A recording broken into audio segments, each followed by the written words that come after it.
Welcome to the 237th episode of News Dump, where we run through the hottest topics in the Lewis County news scene and discuss. I'm local man Aaron VanTuyl, joined as always by Chronicle executive editor Eric Schwartz, and we're joined in spirit by sponsor Summit Funding, Chehalis Outfitters, and the Roof Doctor. We took last week off, as we often do. No, we don't often take it off. Not like the sports dump. As we occasionally do. Sports dump's been pretty regular lately. You know, there's nothing better than a regular dump. Everybody knows that. That's true. We just ran out of time sometimes, you know. We don't run out of takes. The takes are always in ample supply. Yeah, it is just a lot of scheduling, juggling, and shit like that. But any news I missed last week?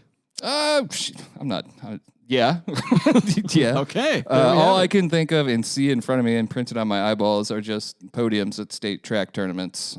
A lot of state track. A lot of state track. I don't think you show me the newspaper that's covering their 2Bs better. No, there was no other publication in the world covers Washington State 2B track and field quite like the Chronicle does. A 4-person crew, just a brigade. Just everybody out there getting all those photographs of things occurring. They stayed in a Harry Potter themed Airbnb.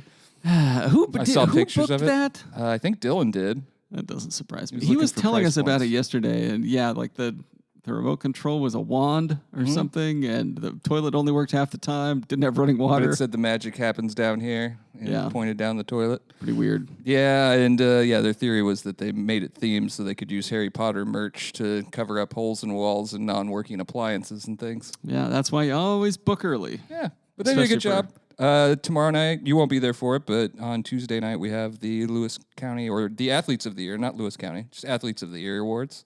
All athletes, just from everywhere in the world? Just the winners and finalists for every sport. I don't know. She hasn't said that she won't be there. That's true. She did get invited, I think. Zach emailed her. They're both from Iowa. We sent them out far and wide. And that's probably my favorite event of the year is Athletes of the Year. Mm-hmm. So looking forward to going to that. You and I invented that.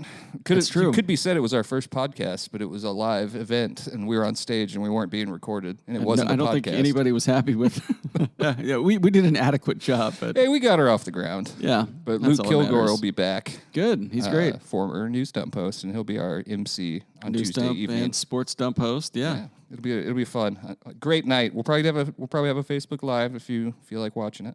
Cool. Wherever you're at. I will be in Denver, and I'm sure I will not. But I do wish you all the best, and I'm very happy for everyone attending. Yeah. And let me be the first to congratulate our Athletes of the Year, whomstever they may be. Whomst. The other preamble I've got, what was the latest on the Hope Housing safe parking proposal? I saw they had a meeting. This was like a week and a half ago. Yeah, they had a meeting. We covered the meeting. It was a bit more tame than the first meeting. Mm-hmm. The focus was more specifically on the fact that it'll be these churches that have come together to offer the overnight parking will be for families with children in the Chehalis and Centralia school districts. So to head a softer tone, I thought Dr. Jennifer Pauly was there from Northwest Pediatrics, formerly of Northwest Pediatrics, talking about it, and it seemed like it went a lot better. Chad had a column on it. Chad did. Publisher, owner, Chad Taylor. Activist. He wrote, I think it was something that surprised a lot of people. It certainly surprised me. You knew that because you heard he was writing a column, and then you heard this is a great column. I heard he had some takes on it. Yeah, it was good stuff. He's basically saying we should try. This is basically a more refined version of what I said, which was, give it a try, see what happens. Like everybody acts like the worst that could happen is the worst that could happen is it's a parking lot. I mean, the worst that could happen is when there's no supervision after 10 and a bunch of non-eligible people show up and park. But maybe that won't happen. But again, it's just a parking lot in that case. It's true, but I don't want to get into the weeds here. We're sticking with the positivity here. Let's give it a try. Good call. Yeah. Chad's column was good. I read it, and I sent him a text message, as I told you yesterday, that said, call him good. Yeah. That's all that needed to be said. I've got one more preamble. Go for it. I'm here to call you out for sleeping around on this podcast. Oh, here we go. Yeah. Know why we didn't have a podcast last week? You were doing a different podcast. I actually recorded that one the week before. Sure. Yeah, the Olympia Standard plans their podcast out in advance. I listened to it. That's Emmett O'Connell. Is he the host there? Yeah. He is. What was it like? Was it good? Yeah, it was really good. It was at the Thurston County Media. They've got kind of a podcast and video studios. They do a bunch of I think we've seen them out. They were filming the Tenino parade we announced last year. Mm-hmm. They do some consignment kind of work like that, contract work. But yeah, cool studio. Emmett was very cool. He likes the podcast. He said he listens to a ton of different news podcasts, and he thinks this one is the best. Well, wrong. And you should. I disagree with him, but yeah, it was a lot of fun to talk newspapers, podcasting, newsrooms, things like that. Well, it's nice that you've come home, and I'll dust you off and take you back, accept you despite your wrongs. The listeners can't tell, but I walked in and the mics were on and the laptops were up, and Schwartz is sitting in the dark, and I came in the door and he said, "Well, well, well." Dinner was ready. I had curlers in my hair. He's smoking a cigarette, just smelling like another podcast studio. You can podcast on the couch tonight. Anyway, yeah, it was the Olympia Standard podcast. Check it out. They're on all the major places you get podcasts. And I think Emmett is going to, spoiler alert, I think he might be a guest host with us at some point. Good. So, all right, news items. Lewis County court officials restrained man who fled courtroom, assaulted and threatened to kill officer. This is Chance Smith. He's 29 years old from Chehalis. He was in court May 29th for a case hearing review about how he finished mental health training or whatever. Apparently he did not, which was required as part of his deal for some assault and burglary charges. So they were like, off to jail. And he was like, nope, and made a run for it. From the story, quote, before he could be arrested, Smith allegedly, quote, took off running out of the courtroom to the hallway by the elevators. According to court documents, he went to the elevator when the door opened after daring the court security guard guy to tase him, and then he pushed the officer out of the elevator. And then Lewis County District Court Judge R.W. Buzzard, your personal hero, reportedly stepped in to assist the court security officer in taking Smith to the ground. Overruled, he shouted, tackling the younger man. Anyway, Smith has a new bail of $100,000, and he'll be back in court on Thursday. And Prosecutor Jonathan Meyer gets the assist as well. We have the video now. I don't know if you know that or not. I did. Somebody just sent me a link to a Chronicle branded video. Yeah, this happening. I asked for the surveillance footage on Friday. Our crime reporter / assistant editor Emily Fitzgerald actually went to some bench bar training, which is journalists trying to work with judges on how to work better with Judge Buzzard and That's cool. Judge Eager on Friday is how we heard about this. I asked for it, and I got to give a shout out to the county records department. It was in my inbox this morning, and it couldn't have been all that easy. It's like 10 videos that fit the request, only the one we really wanted. But it was nice, and we've got that up on Cronline. People on Facebook and seem to be enjoying it. He really nailed him. Buzzard's kind of a bit of a throwback. You know? Yeah, no, I mean, I think. Longtime listeners will recall that this is not the first or second time that he has had to deal out extrajudicial justice in the hallways of that place. Thursday's incident marks at least the third time Buzzard has personally restrained a subject in the Lewis County Law and Justice Center. Buzzard physically restrained a party in a civil case who assaulted an opposing attorney in April 2018, and he gave chase after two inmates who fled a court hearing in 2018, grabbing one of the inmates just before he left the building. Then the second escapee in that case was just months away. So you have to think he's just sitting up there itching for this action. Do you think, people going into court that might be remanded into court talk, and they'll talk about Buzzard like baseball players in the 90s talked about, like Pudge Rodriguez? Probably. Like, I'm gonna run on him. I'm going.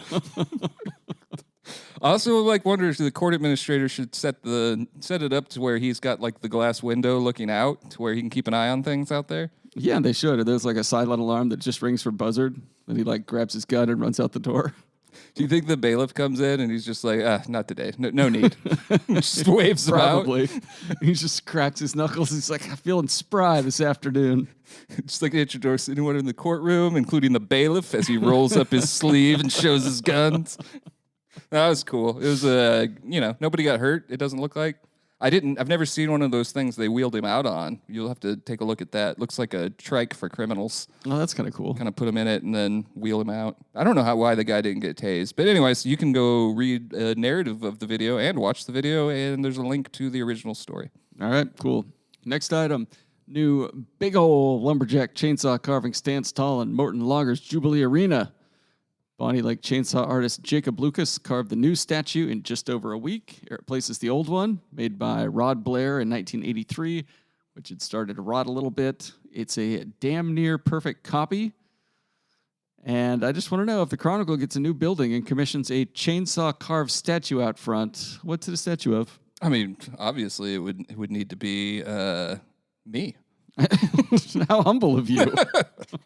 But not like current beaten down me. I would want it to be 2009 me, a smoker. Spry you with a cigarette in one hand and like a red pen in the other. And the stride is actually lined up perfectly with the hub. Like I'm facing that direction. That's where I'm going. You've just walked out of the office at midnight on a Friday, and you're like, it's time to get after it. And then just like very non-specific forms of people behind me, you know, representing the rest of the Chronicle. You've got a tattoo only on the wood carving that says, "I observe 2 deadlines: newspaper and closing time." That's a good tattoo. No, I don't know. It'd have to be Corley Taylor. You know, I'm gonna say it that way. All right, the CEO. Yeah. Next item, Tenino community celebrates grand opening of Agriculture Innovation Park. This was Wednesday afternoon. They have some speeches from Wayne Fournier and other capital D dignitaries. And then they went to the front of the campus to unveil the big stone sign. Looks pretty cool. Made by a real stone guy. And they had food from Simply Organic, a cafe in the North Building. So there's 2 buildings here, and they're bringing in different businesses, and they've all got kind of like farm-related stuff. Yeah, that seems kind of be the gist of it. Yeah, and then the South Building's going to have Colvin Ranch Provisions and a hot sauce company, which sounds cool. There's also an investment group, Dragon Wheel Investments. I'm not sure that's farm-related, but I'm sure there's something in there. Yeah. And then, some other stuff. Dragons can be agricultural. Yeah, sure. And then there's going to have a meat processing plant in there. I don't know. I just like to mention Tenino occasionally. Yeah, it was a good story. Dylan Rubin King did that one, and he took us from about 10 years ago with Wayne Fournier, Michael Caden, Aslan Mead, drawing out this whole idea on a napkin, and then this marking it coming to fruition. The sign is really cool, though, the sandstone sign that they did the unveiling of. Yeah. So as far as, like, ribbon cuttings, grand openings, sign unveilings, that's pretty close to the top of my recent list. Yeah, it's a good one. I agree. I was trying to find the guy that made the sign, but I can't find it. But Johnny Sandstone. Yep. Johnny Sandstone famously marched through Tenino in 1805, throwing rocks at everybody. Yep. Sandstone. Yeah. All right, next item. 2 men allegedly strike each other with axes after downtown Centralia Memorial Day service. After the Memorial Day stuff at the park, some dudes had been milling around, got into it, started swinging some sticks at each other, and then someone recounted the whole thing at the city council meeting the next night. From the testimony, one man then lost control of his stick, which flew out of his hand and landed within a foot of that frightened child. The stick turned out to be the handle of a large axe, probably 2.5 feet long. That's just a regular-sized axe. We quickly drew the children behind us to safety and called 911. The man who lost his stick charged the other and began punching him. Mr. Kiefer approached the man, attempting to calm the situation. In another era, these men would be celebrated as gladiators. God forbid men engage in physical combat in the public arena in this day and age. This is only, I think, it made the news. We covered this. We just shot it, and I don't think our photographer saw all this, but it was brought to the city council the next night, and Rubes thought it'd make a good story. I thought axe fight at a Memorial Day service. Hell yeah. I don't know. I want a classic Rube interview with the winner and loser. Yeah, that would went right out there for you tonight. Yeah, cover it like a sports story. Yeah, I just wanted it more. Been working really hard on my axe fighting skills. The loser's like, we just got to get better. And then next item, Forest Park softball field lights among projects to benefit from state budget. The lights at Forest Park came down in 2023 because the poles were rotting or something. These are, softball fields, but there's $1 million in the state budget to get some new ones in there, and they're putting them on steel poles. And I know nothing makes you happier than something glimmering and expensive that you can't touch mounted upon a steel pole. I'm a big fan of illumination, Aaron. These lights were actually a talking point during the 2B district softball tournament 2 or 3 weeks ago when P.O. Willapa Valley and Raymond's South Bend were playing a championship game that got called on account of darkness, and everyone was like, darkness? What about the lights? And they looked up, and they just weren't there anymore. Yeah, that was a great photo by Cody that has run twice now in print just because it's so indicative of the problem. Yes, it is umpire shining a light on the book, trying to take a picture with his phone. Yeah, it was, but I'm glad they're getting lights in there. Any other news items you want to hit before we kick it to break? Yeah, let's see. Let's just do a quick look at today's upload on Cronline, and then later when we roll through, I'll just do a quick look through anything super important from last week that we missed. We went to the Golden Apple Awards, aka the Centralia College newest graduates of the teaching program. That's out front today. Got a Tenino Arts Stone City Art Festival coming soon. No word if we're being asked to MC the art festival. Onalaska Couple has expanded its barber business, ONC Barber, with a second location in Mossy Rock. ONC Barber, isn't that just what happens when your favorite reporter gets a haircut? He did get a haircut. Did you see his hair? Get it? ONC Barber? I got it, but it works on a different level because he wrote that story and got a haircut, and you won't recognize him. Does Owen just write a story everywhere he goes? Yes. Yes, he does. And then he returns to those places, or like we'll send him. I don't mind it. He builds relationships with sources that they feel comfortable, like 6 months later being like, hey, we got a new barber. Can we write something up? And he just does it. It's great. I noticed you've been doing a lot of itching at your crotch area during this. Were coming up. Swimmer's itch has been reported at your house specifically. I don't swim. No, Long Lake in Thurston County. It's more in Lacey. But, you know, I'm not going to let anyone get the swimmer's itch on my watch. Just reading about that always makes it just gross. It's like this parasite from a dead snail that just like embeds in you and makes you itchy. Ew. It goes away, though, eventually. Yeah, sure. Centralia staff focused on improving downtown tree replacement program. I didn't even know we had a tree replacement program. Rubes went around and took a bunch of pictures of places where there are supposed to be trees and there are not. Oh. Yeah, it's like those square pads you see. There's one right across the street here. Yeah. There's supposed to be one there now. All right. It's gone. Let's just see if there's anything else I want to make sure we include. That should probably do it. All right. I didn't put it on here, but I liked the latest episode of, yesterday's news or whatever it's called. Oh, yeah. Blast from the past. I look back in time. Yeah, there was some good stuff in there, including someone in the newsroom deciding to paddle the length of a local river. Yeah, I saw that. It was Chuck Wilfong. Yeah. Yeah. Why is that name so familiar? Obviously, he was a writer here. I'm guessing I've just seen his byline a lot over the years. Think so. Yeah, I feel like he was he sports editor before Bakatich? Don't know. I can't remember. Maybe there was... Bakatich told me a rumor one time about a previous sports editor that the Chronicle started covering Wakayakum out of nowhere because the sports editor had like a crush on one of the coaches or something. Oh. And I was like, that would never happen in this day and age. I mean, we've decided to cover Wakayakum for no reason before. Yeah. Had a couple callers up front that say they're subscribed to the Chronicle because it's the closest they can get to good 2B coverage. Well, they're correct. Yeah, they are. Also, place. Oak Bagels and Coffee is opening in Chehalis. I kind of want to check that out. Yeah. I like a good bagel. If we're just highlighting a couple more, Napa Vine High School students signs apprenticeship agreement. Everyone always loves these. High school student signs on with Walsh Trucking, and he's going to learn a highly skilled job that once he gets out, he'll be able to make as much money as most college kids after Is 4 that years. Jim Walsh Trucking? And all their deliveries are I think just we've harsh had truths? the Walsh Trucking on here 2 times, and both times you have tried to make this a Jim Walsh thing. You guys just need to get along. Special delivery, reality check, lib. Something like that. You sound so much like him. All right, we're going to take a break. Hi, this is Jeff and Julie from Fairway Lanes. Jeff and I met JSIC of Summit Funding at our bowling center, so when we fell in love with this community and it was time to relocate, we knew we would be calling Summit Funding. They understand that everyone has a unique situation when buying a home. He had already helped 2 of our employees get into their own homes. The Summit Funding team exceeded our expectations. It was a seamless experience with great communication from his whole team. Thank you to Summit Funding for making our buying experience special and memorable. All right, we're back. We got segments coming up. First up is Tales from the Takes page.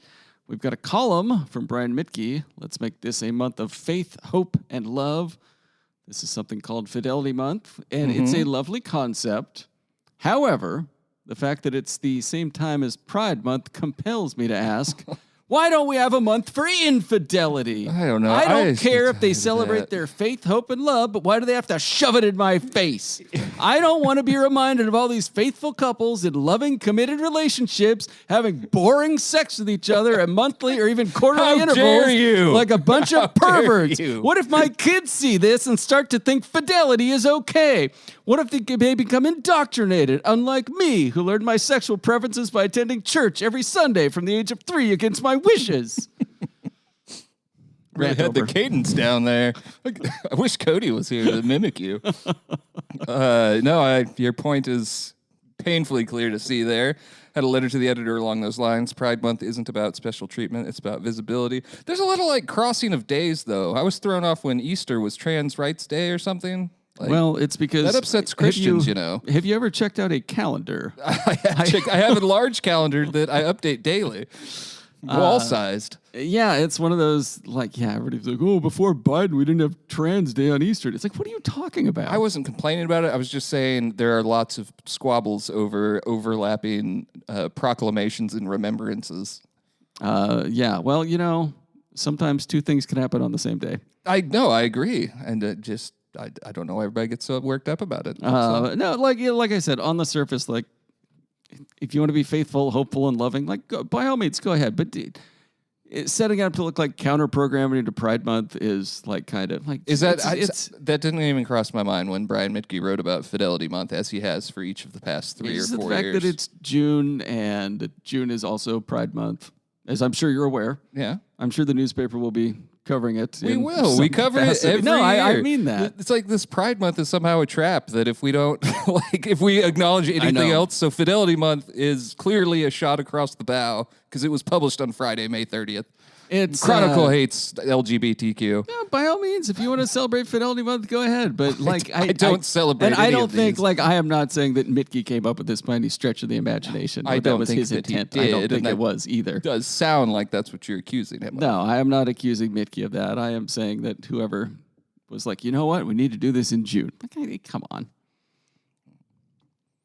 Anyway, for anybody celebrating Fidelity Month, congratulations. Do so in peace. Of all the things that you get worked up about, I didn't think it would be a Brian Mitke column about faith, hope, and love. I thought I would approach this the same way people that get all worked up about Pride Month. Like, you know, every time they see a rainbow flag, they're like, how dare you make me imagine two men having sex with each other. It's that's a you issue. You're going to find people opposed to it, but I haven't found that it's been, like, we've had horrible instances that I do not want to discount at all as far as, like, actual white supremacists showing up at Pride Festival. Those things are horrible, but I'm not, like, getting inundated by letters when we cover Pride Month events that are like, why are you covering this? Like, people seem pretty understanding of it. But yeah, anyways. And then we've got a column. Hope you feel better. I feel just fine. Celebrating Infidelity Month once again. And then we got a column for Maureen Harcum, A Beginner's Guide to Protecting Your Right to Farm. I had it as the Beastie Boys originally, and then I thought it didn't really work. Yeah, that's what I had as the original headline. Mm-hmm. Probably would have went well. Maureen wrote about the Rikers a while back and them getting shit for having kids riding horses on their horse farm. Is that kind of accurate? Yeah, they got an equestrian center, and then a new neighbor moved in and hates it, even though it was there when the neighbor moved in. You saw it, yeah. And so this is a follow-up where she gets into some specifics about how people shouldn't whine about living by a farm. As she wrote last time, they don't deserve harassment and legal threats from a neighbor who wanted to move to the country but doesn't appreciate country living. I love that sentiment. She does a nice job of explaining that she's not a lawyer and you should really do your own homework yourself, and citing some RCWs and everything about how legally you can't move into the woods and complain about deer or whatever. And I like that her tone of this whole thing is like, I'm only writing this because you dipshits can't figure your own shit out. Yeah, that's kind of how her tone is a lot. I don't agree with her on everything, but I do like her tone. I love Maureen's column. I don't think I have a columnist that I dislike. Let me check that. Let me just stick with the original part. I get excited when hers comes in. I'll stop what I'm doing and open it up and read it, just because it's like a perspective that I don't have. I don't have many friends that farm. Yeah. So she's always writing something that's kind of new to me. She just traipses through those RCWs. Usually I pull those out and we'll just say state law, but then I saw that her column needed each and every RCW. Yeah, it was nice.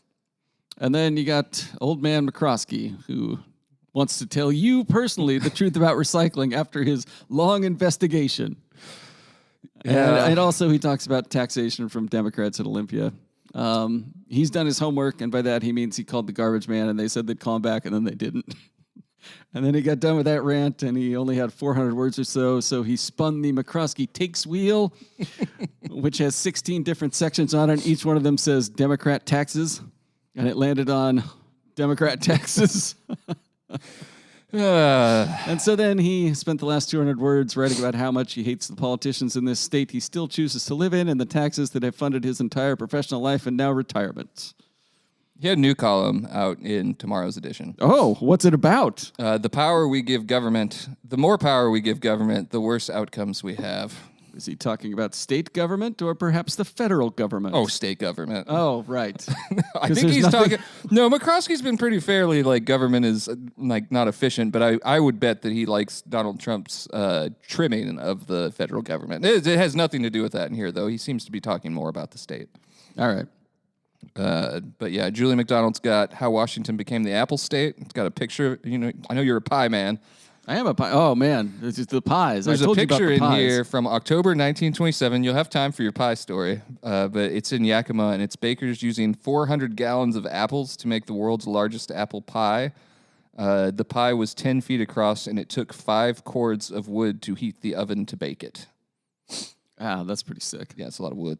Now, tell us about your forest pie. Oh yeah, it was. I was drove out to Elma Friday. Had the day off. Wanted to go play some golf out there. And on the way out, I saw signs for like a bake shack, bake stand, with fresh pies, and I was like, "Huh, that sounds pretty good." And on the way back, it just got the best of me. You know, I told you I was like a fat kid in a cartoon, just like floating out of my car with my nose in the air, just the little smell lines carrying me towards this bake stand. And so I go down a dead-end road, and then I turn off the dead-end road to a gravel road, and I was like, this is either going to be delicious pie or I'm going to get like myself into a wrong turn situation that's going to be cannibals. Yeah. And nope, it was just Mennonites selling pie. Good pies? God damn, the pie's good. Didn't bring me none. Did you eat the whole pie? I've got a little bit of it left, but I ate the 3 cinnamon rolls almost like they lasted till the next morning pretty much. Very good. I will be going back. We got some other columns too. Wayne Fournier writes, what exactly does a county commissioner do? Mm-hmm. Surely a question nobody in Lewis County would ever have. We also had a commentary from the Hope Housing Collaborative that published over the weekend about the safe parking program that we mentioned before. I thought it was great that they did that. That came after Chat's column that we were already talking about. It doesn't really cross any new ground, but it is, at least you see the names of the people that are backing this, and they're all, leaders of faith around here, and they all signed on to the letter. Jennifer Pauley, Sharon Miracle, Rochelle Wagner, Patty Howard, Ruth Johnson, along with the members of their board and the churches that are involved. So that was good to have in there. Cool. I don't have a People's Champion of the Week. Do you have any suggestions? People's Champion of the Week. Can we dip into the... No, it's R.W. Buzzard. What are we doing here? That's pretty what are good. we doing here? Okay, yeah. I was going to say the Oakville kid who went back-to-back in the discus. Lewis Kozer? Yeah. We had a lot of state champs this year. It felt like more than usual, or is that about normal? It's 7 more. of We them? had 8 individual state champs and then the 2 Tumwater relay teams. Yeah. A boys and a girls team. But yeah, that's. I think usually we've got 1 or 2, maybe 2 or 3 sometimes. But yeah, this many is pretty significant. That's pretty hefty. Right. And if the load upon your roof is pretty hefty, maybe you get spring a leak. Call the roof doctor. They ask if your roof is under the weather. The roof doctor awaits your house call. They've been locally owned since 1959, and you can visit them at theroofdoctor.com. They've always got free estimates for you. You could schedule just, one of those friendly roof doctor guys will come out, just hang out with you, talk to you, look at your roof. Be like, man. They'll probably friend you on Facebook. Probably, yeah. They'll climb up there and be like, pretty good, but, we could replace it. If you need, they'll just kind of, soft sell it. But visit theroofdoctor.com or give them a call at 360-736-0246. Sirens Banger of the Week? Sirens Banger of the Week. What do you got? I've got a report that 4 employees at a business in the 1000 block of Borthwick Street became intoxicated after they consumed cookies at the workplace. It is suspected that the cookies contained cannabis.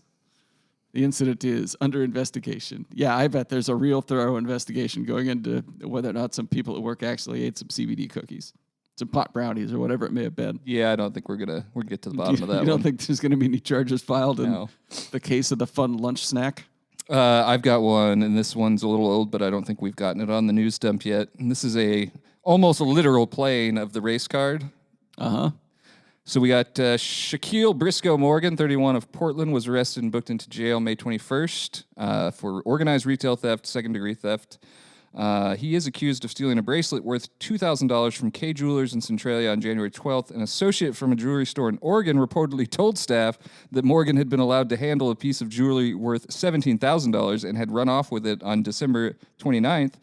And advised an employee of K Jewelry of that. She should not let him handle any jewelry because he would likely run off. The man, who is black, reportedly asked to handle a diamond and gold bracelet and was told no. Quote, the male then began to complain that she was not letting him hold it because he was black, according to court documents, which stated, because of that, the employee let him hold the bracelet. Morgan then allegedly ran out the front door with the bracelet.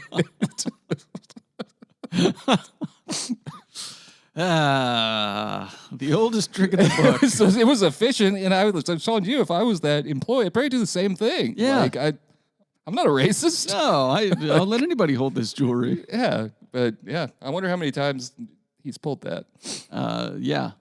What was it? Didn't we have one other one? The guy that called a cop some words he maybe shouldn't have has got sentenced. I don't remember that one off the top of my head.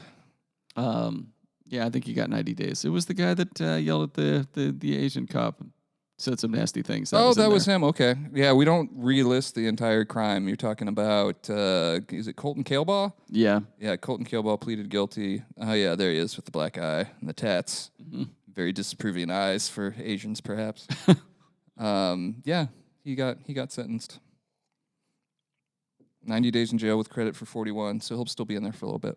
What's in Shayla's Outfitters this week? Oh, I'm glad you asked. What kind of specials? They've got, first they wanted to congratulate the class of 2025. That's what they did in their advertisement, if it were, from last Thursday. First, they wanted to congratulate their 2 employees who are graduating, so I think it's apt to highlight them here. Heroes of the week. Audrey Hinckley at Centralia High School and Centralia College. She's worked at Chehalis Outfitters since March 2023. She plans to attend Montana State University to obtain a bachelor's and then a master's degree in conservation biology. Montana State, she's going to have a great time there. She's also a top 10 student at Centralia. Wow. And then we've got Onalaska High School grad Aiden Hogg. He's worked there since November 2022, so he's a graduate, and he's worked there for 3 years. Grit, Onalaska, this all fits.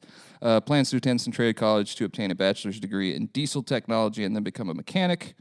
And then the sale is still ongoing from May 29th through June 11th. Let me just look here.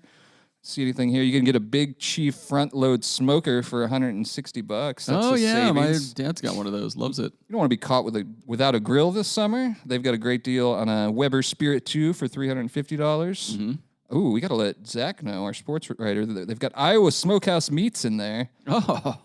I somehow ended up on a Facebook feed where I'm getting lots of stuff about how Iowa has really bad food. Like, apparently it's got its own memes and stuff. Huh. Have you ever heard about that?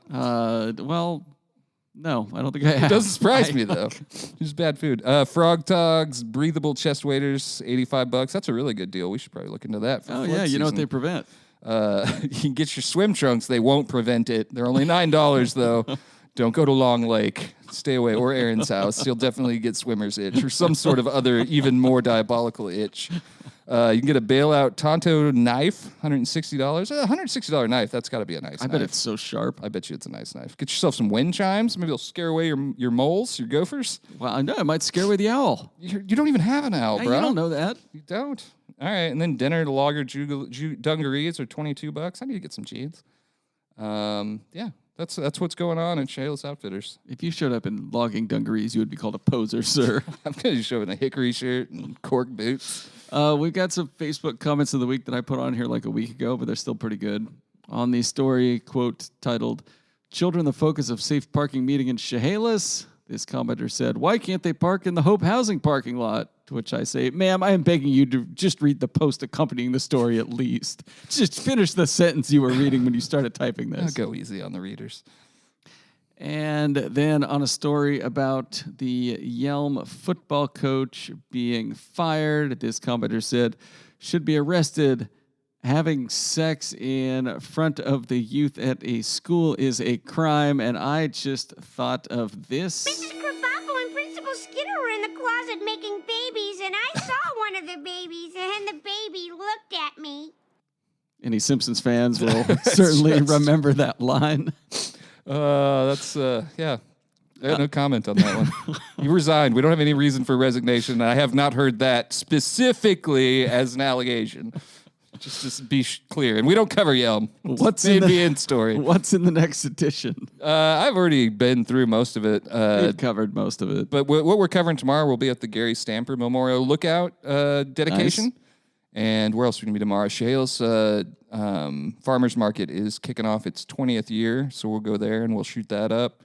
Man, what else do we got? Emily, good time to note that I'll be just in tears this time next podcast because Emily Fitzgerald, our beloved longtime assistant editor and crime reporter, is moving on to the Washington State Standard. A good, I guess not a public news outlet. Yeah, it's great news outlet. You'll still see her byline in the Chronicle, and we've got an ad up to replace her. But anyway, she's going to go to Toledo School District to write about a Braille book written by the superintendent of the Toledo District, Mr. Bailey. Oh, Brennan Bailey. Yeah, Brennan Bailey. Bought my house from him. Yeah, so we'll have that in there. And then one item that we missed that we should probably it deserves note is Emily also went to a tour of the new Harbor Heights Juvenile Rehab Facility out in Grace Harbor County, and they're going to be accepting their first cohort of 8 Green Hill students on June 9th.